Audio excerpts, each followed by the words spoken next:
ಈಗ ಅಮ್ಮ doctor, ಅಪ್ಪನು doctor, ಅಣ್ಣನು doctor. But ಅವ್ರು ಡಾಕ್ಟರ್ ಕೆಲಸ ಮಾಡಕ್ ಆಗ್ತಿದ್ಯಾ ನಿಜವಾಗ್ಲೂ? ನಿಮ್ಮನ್ನ ಹ್ಯಾಂಡಲ್ ಮಾಡೋದೇ ಮೇ ಬಿ ಅವ್ರಿಗೆ ಒಂದು ಕೆಲಸ ಆಗ್ಬಿಟ್ಟಿದ್ಯಾ ಇಲ್ಲ ಪಾಪ ಅಮ್ಮ ಎವ್ರಿ ಟೈಮ್ ವೀಕೆಂಡ್ಸ್ ಅಲ್ಲಿ ರಜಾ ಸಿಗುತ್ತಲ್ಲ ಅವಾಗ ನನ್ನ ನೋಡಕ್ ಬರ್ತಾರೆ. ಅವ್ರಿಗೂ ಪಾಪ ಕೆಲಸ ಇರುತ್ತಲ್ಲ ಮಾಡ್ಲೇಬೇಕು. ಸೊ ಪಪ್ಪ ಅಮ್ಮ ನಂದು ವೀಕೆಂಡ್ಸ್ ಅಲ್ಲಿ ಬರ್ತಾರೆ. ಇಲ್ಲ ಅಂದ್ರೆ ನಾನು ಇಲ್ಲಿ ಅಜ್ಜಿ ತಾತ ಮನೇಲಿ ಇರ್ತೀನಿ. ಸೊ ಅಜ್ಜಿ ತಾತನೇ ಮೇನ್, ಅಜ್ಜಿ ತಾತ ಮೇನ್ ಪಿಲ್ಲರ್. ಸೀರಿಯಸ್ಲಿ ಪಪ್ಪ ಅಮ್ಮನ ಸ್ಥಾನ ತುಂಬ್ತಾ ಇದಾರೆ ಅಂತ ಹೇಳ್ಬೋದು. ನನ್ಗೆಲ್ಲೂ ಫೀಲೇ ಆಗಿಲ್ಲ ನಾನು ಅಜ್ಜಿ ತಾತ ಮನೇಲಿ ಇದ್ದೀನಿ, ಅಪ್ಪ ಅಮ್ಮನ ದೂರ ಇದ್ದೀನಿ. I need to thank them. ನಂಗೆ ಯಾವತ್ತೂ ಅನ್ಸ್ಲೇ ಇಲ್ಲ ಈಗ ಪಪ್ಪ ಅಮ್ಮನಿಂದ ದೂರ ಇದ್ದೀನಿ, ಮಿಸ್ ಮಾಡ್ಕೋತೀನಿ. ಮಿಸ್ ಮಾಡ್ಕೊಳಲ್ಲ ಅಂತಲ್ಲ, ಬಟ್ ಆ ಫೀಲಿಂಗ್ ಕೊಟ್ಟಿಲ್ಲ ಒಂಥರ. ಅವರೇ ಮಗಳ ತರ ನೋಡ್ಕೋತಾರೆ. ಸೊ ಏನ್ ಅನ್ಸಿಲ್ಲ. ಸೊ ತುಂಬಾ ಹ್ಯಾಪಿ ಆಗಿದ್ದೀರಾ ಫ್ಯಾಮಿಲಿ ಜೊತೆ? ನಿಜ, ಫ್ಯಾಮಿಲಿ ತುಂಬಾ ಸಪೋರ್ಟಿವ್ ಫ್ಯಾಮಿಲಿ. ಓಕೆ, ಅವ್ರಿಗೂ ನೀವು ನಟಿ ಆಗ್ತೀರಾ ಅಂತ ಡೌಟ್ ಇತ್ತು. ಇವತ್ತು ನೋಡಿದ್ರೆ ಈ ತರ ನಟಿಯಾಗಿ ಕೂತು ನಮ್ಗೊಂದು ಇಂಟರ್ವ್ಯೂ ಕೊಡಂಗೆ ಆಗ್ಬಿಟ್ಟಿದ್ದೀರಾ. ತುಂಬಾ ಒಳ್ಳೆ ಬೆಳವಣಿಗೆ. ಎಲ್ಲಿಂದ ಎಲ್ಲಿಗೆ. ನಾವು ಡ್ರಾಮಾ ಜೂನಿಯರ್ಸ್ ಅಲ್ಲಿ ನೋಡಿದ್ವಿ. ಇವತ್ತು ನಾನು ನಿಮ್ಮನ್ನ ಇಂಟರ್ವ್ಯೂ ಮಾಡ್ತೀನಿ. ನಾನು ತುಂಬಾ ದೂರ ನಿಮ್ ಜೊತೆ. ಬಟ್ ಗಟ್ಟಿಮೇಳ ಅಂಜಲಿ ಅಂತ ಬಂದಾಗ್ಲೂ ಅದಕ್ಕೆ ಆದಂತ ಕ್ಯಾರೆಕ್ಟರ್ ರಿಜಿಸ್ಟ್ರೇಷನ್ ಇದೆ. ಐ ಥಿಂಕ್ ಈಗ ಜನ ತುಂಬಾ ಮಿಸ್ ಮಾಡ್ಕೊತಿರ್ತಾರೆ ಅಂಜಲಿದು. ಅಂಜಲಿ ಯಾವ್ದಾರ ಒಂದು ಡೈಲಾಗ್ ನ ತುಂಬಾ ವರ್ಷ ಆಯ್ತು ಹಾಗೆ, ವರ್ಷ ಆಗೋಗಿದೆ. ಸುಮ್ಮನೆ ಹಾಗೆ ಏನಾದ್ರು ಒಂದು ಬೈಬಿಡೋದು ಡೈಲಾಗ್ ಏನಾದ್ರು ಹೇಳ್ಬೋದಾ? ನನ್ಗೆ ನೆನಪಿದೆ, ಅಕ್ಕ ದೊಡ್ಡಕ್ಕ ನಮ್ಮನ್ನೆಲ್ಲ ಕರಿತಾ ಇದ್ದ ಡೈನೋಸರ್ಸ್ ಅಂತ ನನ್ನನ್ನ. ಅಲ್ಲಿ ಗಟ್ಟಿ ಮೇಳದಲ್ಲಿ ಹೇಗಿತ್ತು ಅಂದ್ರೆ ಒಬ್ಬೊಬ್ರಿಗೆ ಒಬ್ಬೊಬ್ರ ಅಕ್ಕಂಗ ಒಂದೊಂದು ನಿಕ್ ನೇಮ್. ಈಗ ದೊಡ್ಡವಳಿಗೆ ಡೊನಾಲ್ಡ್ ಡಕ್ ಅಂತ, ಆರ್ತಿಗೆ. ಇನ್ನೊಬ್ಳಿಗೆ ಬಜಾರಿ ಅಂತ, ಅಮೂಲ್ಯಂಗ್ ಬಜಾರಿ. ಅದಿತಿಗೆ ಏನೋ ಇತ್ತಲ್ಲ, ನಂಗೆ ನೆನಪಾಗ್ತಿಲ್ಲ. ಅದಿತಿಗೂ ಇನ್ನೊಂದೇನೋ ಇತ್ತು. ಸೊ ನನ್ಗೆ ಡೈನೋಸರ್ ಅಂತ, ಡೈನೋಸರ್ ಡೌರಾಣಿ ಅಂತ.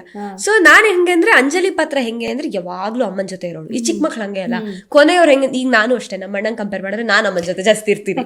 ಸೊ ಹಂಗೆ ಚಿಕ್ಕವ್ರಿರೋರು ಯಾವಾಗ್ಲೂ ಅಮ್ಮಂದ್ರ ಜೊತೆ ಇರ್ತಾರೆ, ಲಾಸ್ಟ್ ಸಿಬ್ಲಿಂಗ್. ಸೊ ಅದೇ ರೀತಿ ನಾನಲ್ಲಿ ಹೆಂಗೆ ಅಂದ್ರೆ ನಮ್ಮ ಅಮ್ಮನ ಜೊತೆ. ಸೊ ಅಕ್ಕಂದ್ರೆ ಏನೇ ಬೈದ್ರು ಸೀದಾ ಹೋಗ ಅಮ್ಮಂಗೆ ಹೇಳೋದು. ಸೊ ಅದೊಂದೇನೋ ಸ್ವಲ್ಪ ನೆನಪಿದೆ. ಬಟ್ ನನ್ಗೀಗ ಮೈಥೋ ಸೀರಿಯಲ್ ಮಾಡಿ ಅಚ್ಚ ಕನ್ನಡ ಮಾತಾಡಿ ಸಡನ್ ಆಗಿ ಈ ಕನ್ನಡ ಶಿಫ್ಟ್ ಆಗೋದು ಸ್ವಲ್ಪ ಕಷ್ಟ ಆಗುತ್ತೆ. ಬಟ್ ಮಾಡೋಣ. ಅಮ್ಮ ನೋಡ್ತಿ ಅಕ್ಕನ, ನನ್ನ ಡೌರಾಣಿ ಅಂತಿದ್ದಾಳೆ. ನೀನ್ ಹೇಳ್ಬೇಕು ತಾನೆ. ಹೋಗೋಕ, ನೀನೊಳ್ಳೆ ಬಂದ್ಬಿಟ್ಟೆ. ಅಮ್ಮ ನಂಗೆ ಗೊತ್ತಿಲ್ಲ, ನೀನ್ ಮಾತ್ರ ಇವತ್ತು ಅಕ್ಕಂಗೆ ಹೊಡಿಲೇಬೇಕು ಅಷ್ಟೇ. ಮಾಡ್ಬಿಡ್ತಾರೆ ಇದನ್ನ ಇವಾಗ. ಬಟ್ ನಿಮ್ಮನ್ನೆಲ್ಲ ತುಂಬಾ ಮಿಸ್ ಮಾಡ್ಕೊಂತಿದೀವಿ, ಆ ಪಾತ್ರಗಳನ್ನ ಮಿಸ್ ಮಾಡ್ಕೊಂತಾ ಇದೀವಿ.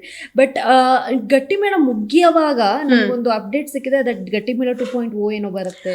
ಈ ತರದೊಂದು ಚಿಕ್ಕ ಅಪ್ಡೇಟ್ ಮೂಲಕ ಮುಗಿಸಿದ್ರು ರಕ್ಷ ಅವರು. ರಕ್ಷ ನಿರ್ಮಾಣ ಸಂಸ್ಥೆಯಿಂದ ಮೂಡಿ ಬರ್ತಾ ಇತ್ತು ಆ ಟೈಮ್ ನಲ್ಲಿ ಗಟ್ಟಿಮೇಳ.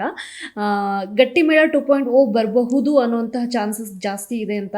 ಬಟ್ ಹೇಗೆ, ಏನೇ ಅಪ್ಡೇಟ್ಸ್ ನಿಮ್ಗೆ ಇವತ್ತಿನವರೆಗೂ? ಇಲ್ಲ, ಏನು ಅಪ್ಡೇಟ್ಸ್ ಬಂದಿಲ್ಲ. ಬಟ್ ಬಂದ್ರೆ ನನಗೂ ಖಂಡಿತವಾಗಿ ಖುಷಿ ಆಗುತ್ತೆ. ಅನ್ಸುತ್ತೆ, ಯಾಕೆಂದ್ರೆ ಅಂಜಲಿದಲ್ಲಿ ಪರಿಪೂರ್ಣವಾಗಿ ಏನು ಆಗಿರಲಿಲ್ಲ. ನಂದೊಬ್ಳದ್ ಮದ್ವೆ ಆಗಿಲ್ಲ, ಇನ್ನೊಂದ್ರದ್ದು ಮದ್ವೆ ಆಯ್ತು. ಸೊ ನೋಡೋಣ, ಪಾರ್ಟ್ 2 ಬಂದ್ರೆ ನನಗೂ ಖುಷಿನೇ. Let's hope for the best. ಬಂದ್ರೆ ನನಗೂ ಖುಷಿ, ಎಲ್ರಿಗೂ ಖುಷಿ, ಫ್ಯಾನ್ ಪೇಜಸ್ಗೆ.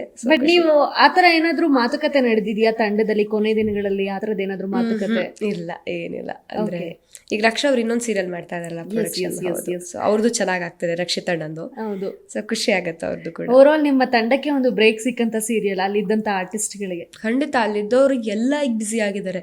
ಈಗ ನಾನು ಉದ್ಹೋದ ಶ್ರೀ ರೇಣುಕಾ ಎಲ್ಲಮ್ಮ ಮಾಡ್ತಾ ಇದ್ದೀನಿ, ನಿಶಕ್ಕ ಮತ್ತೆ ಅಣ್ಣಯ್ಯ ಮಾಡ್ತಾ ಇದ್ದಾರೆ, ಪ್ರಿಯಕ್ಕ ಇನ್ನೊಂದು ಹೊಸದ್ ಮಾಡ್ತಾ ಇದ್ದಾರೆ, ಕಾವೇರಿ ಕನ್ನಡ ಮೀಡಿಯಂ ಮಾಡಿದ್ರು. ಸೊ ಹೇಗೆ ಅಂದ್ರೆ ಎಲ್ಲರಿಗೂ ಒಂದ್ ಒಳ್ಳೆ ಬ್ರೇಕ್ ಕೊಟ್ಟಿದ್ದ ಸೀರಿಯಲ್ ಅಂತ ಹೇಳ್ಬೋದು. ಆ್ಯಂಡ್ ಅಲ್ಲಿ ಇನ್ನೊಂದು ಇಂಪಾರ್ಟೆನ್ಸ್ ಏನಂದ್ರೆ, ನಾವು 5 ವರ್ಷ ಇದ್ರೂ ಯಾರಿಗೂ ಅಲ್ಲ 5 ವರ್ಷ ಅನ್ಸಿಲ್ಲ.